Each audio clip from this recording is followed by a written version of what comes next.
himaya sa Diyos, himaya sa Diyos, himaya sa Diyos. Daigdo ng Diyos.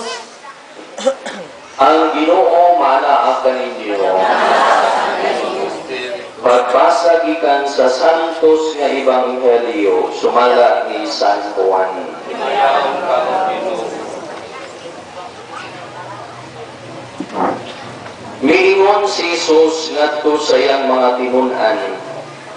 Daghan paunta kaayo ako gisulti kaninyo. Apan karon dili pa kamo makatungkad niini. Apan inig abot sa espiritu sa kamatuoran